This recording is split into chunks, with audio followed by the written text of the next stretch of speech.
siyang na-static. Lumabo-labo tas babalik na naman sa dati o kung hindi man ay nagpapatay-sindi at palipat-lipat ng istasyon. Doon po ako nagtaka, Sir Red. Though hindi pa naman talaga ako natatakot, bagkus ay mas inintindi ko na baka may sira yung radyo o kaya naman humihina yung boltahe ng kuryente.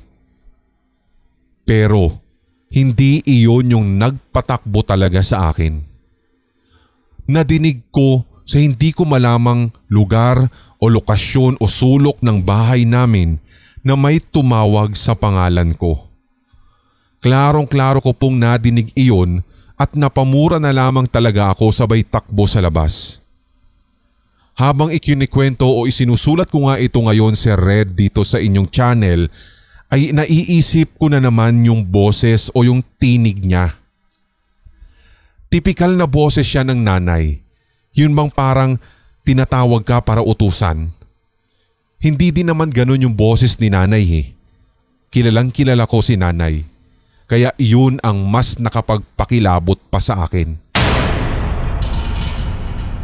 Ilang beses din niya binanggit yung pangalan ko, merong mabagal, merong parang pagalit, at talagang maririnig mo ng klaro kahit na umuulan sa labas.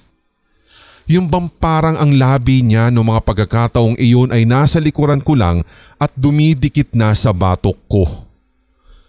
Karipas po talaga ako ng takbo papalabas ng bahay at wala nga din akong pakialam kung mababasa ako o kaya naman ay nakayapak lang at mapuputikan ang aking uniforme.